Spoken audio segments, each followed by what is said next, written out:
ప్రభునందు ప్రియులైన మీకందరికీ యేసుక్రీస్తు ప్రభువారి నామములో శుభవందనాలు తెలియజేస్తూ ఉన్నాం. దైవజనుడు బ్రదర్ భక్తి సింగ్ గారి పరిచర్యలో నుండి దైవ మర్మములు. ఫిబ్రవరి 11. యెహోవా మోషేకు ఇలాగూ సెలవిచ్చెను, నాకు ప్రతిష్టార్పణ తీసుకుని రండని ఇశ్రాయేలీయులతో చెప్పుము. మనఃపూర్వకంగా అర్పించు ప్రతి మనుషుని యొద్ద దాన్ని తీసుకొనవలెను.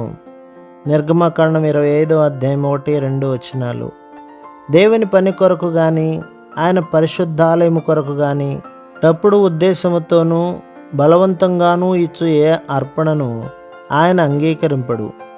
నీకున్నదంతయు నీ కొరకేమీ దాచుకొనకుండా ఉత్సాహముతో దేవునికిచ్చుట అను రహస్యమును నీవెరుగుదువా?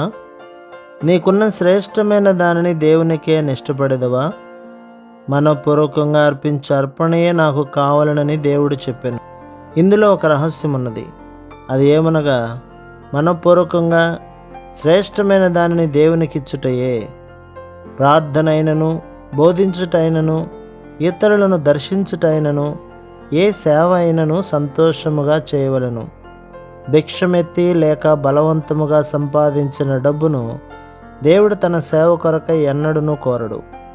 మానవులు దానిని అంగీకరించవచ్చును, కానీ దేవుడు ఎన్నడూనూ దానిని అంగీకరించడు. అట్టి దానిని ఆయన అసహించుకొనును.